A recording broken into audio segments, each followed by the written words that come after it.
بسم الله الرحمن الرحيم. السلام عليكم أصدقائي، أهلا وسهلا بكم في هذا الدرس. أحبتي، عندنا 26 حرف باللغة الإنجليزية، أغلبكم حافظها A B C D، تمام؟ هذه الحروف أمامك، لكن في القراءة ما راح تقرأ اسم الحرف وإنما صوت الحرف، تمام أحبتي؟ مثلا حرف ال A ما أقول أنا، أقول صوته هو حرف ال B ب، السي ك، حرف الدي د. إذن مثل ما أنت تقرأ باللغة العربية، لما تقرأ باللغة العربية أنت راح تقرأ أصوات الحروف وليس أسماء الحروف، تمام؟ الإنجليزي كذلك أصوات الحروف إذا عرفتها راح تعرف تقرأ. صحيح عندنا ملاحظات راح ألخصها لكم في الدرس الثاني، أما هذا الدرس راح يكون مبسط وراح يعلمك تقرأ بإذن الله. فخلونا نبلش أحبتي بالحرف الأول، هذا هو حرف ال A، هذا كابيتال وهذا سمول. حرف ال A لفظة إذن حرف ال A يلفظ لا تنسوها أحبتي. فخلونا ناخذ مثل apple، إذن apple تفاحة، apple. ناخذ مثال ثاني مثل ant. حاول تتهجأ وأني أكتب لك عزيزي in it and. إذن أصوات الحروف وليس أسماء الحروف.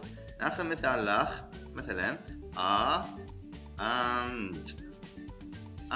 إذن صارنا عندنا 3 أمثلة، كل حرف راح ناخذ عليه 3 أمثلة. عيت لكم apple،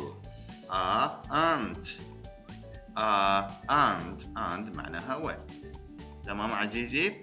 إذن حرف الأول حرف ال A يلفظ نكمل حرف ال B، هذا كابيتال وهذا سمول.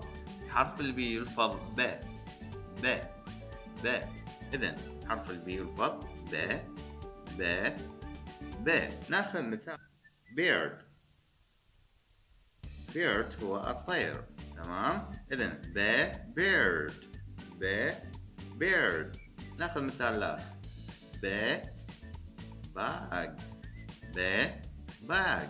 باج حقيبة.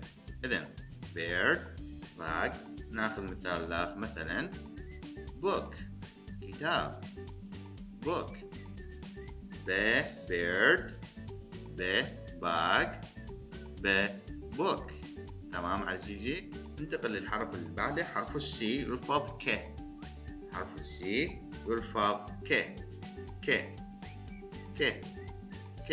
ناخذ مثال كار. ناخذ مثال آخر كات.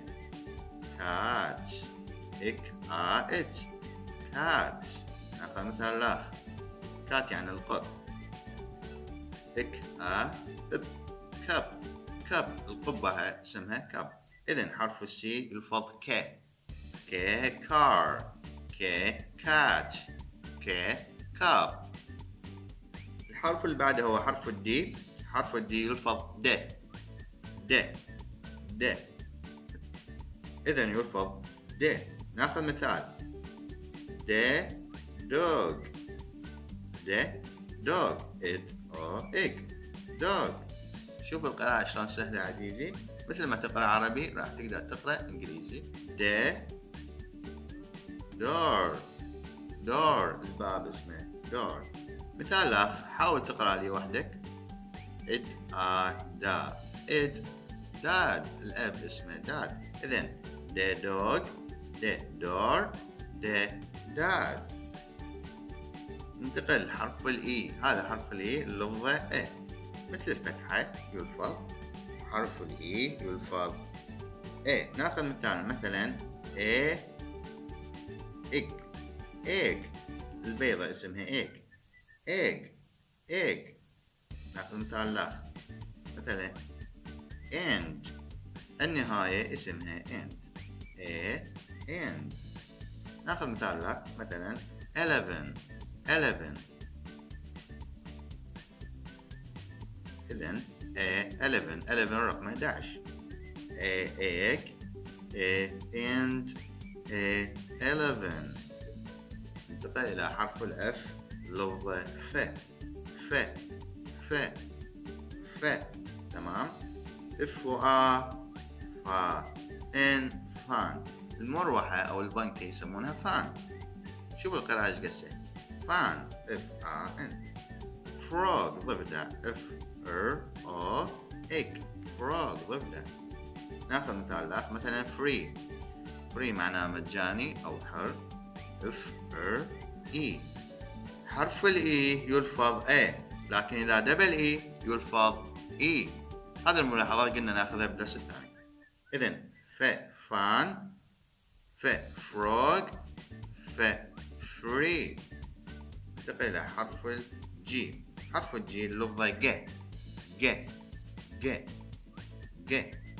مثلا go معناها يذهب. go. ناخذ مثال آخر مثلا green تمام. green هو اللون الأخضر. إذا قلنا إذا دبل إي نلفظهن إي مثل هذا المثال. ناخذ مثال آخر على حرف الج أو صوت الج مثل garden. تهجوها وياي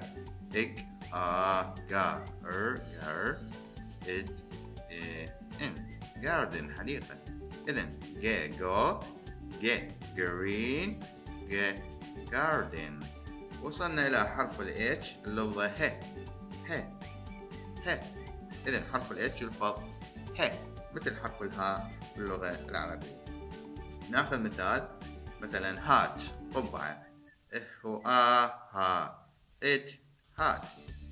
أعزائي هيك تعلموا تتهجون مثل ما تتهجون اللغة العربية، أو إذا كنتم كبار السن وتدرسون أبنائكم فدرسوهم بهذه الطريقة، راح يتعلم القراءة فيعتمد على نفسه. ناخذ مثال آخر على صوت ه مثل هاند يد.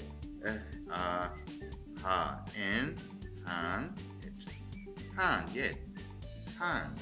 ناخذ مثال آخر مثلا هن هي الدجاجة.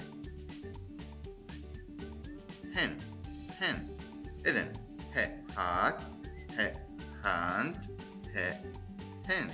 ننتقل أحبتي إلى حرف الآي. حرف الآي يلفظ آي أو يلفظ كسرة مثل الكسرة. تمام أعزائي. إذن إلى لفظين حاليا راح اللفظة مثل الكسرة. ناخذ مثال على صوت الأ مثل إنك إن إك. إنك هو الحبر. هسه هنا لفظناه مثل الكسرة إنك معنى حبر. ناخذ مثال آخر مثلا إن حرف الجر إن معناه في.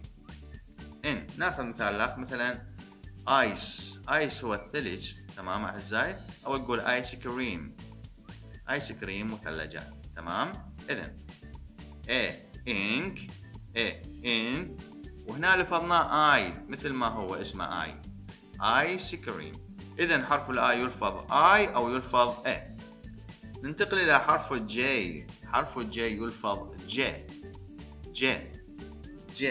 ناخذ مثال على صوت الج مثلا جم جم يعني مربع. جم ناخذ مثال آخر على صوت الج مثل جيك هي الصلاحية أو الدوركة مال الماي يسموها جيك. أعزائي مثل ما قلت لكم حاولوا تتهجون الكلمات اللي أكتبها ممكن تكون فائدة أكثر. ناخذ مثال آخر على حرف الج مثلا جيلي هي نوع من أنواع الأكل أو الحلويات تكون على شكل هلام يسموها جيلي. إذن جام جيك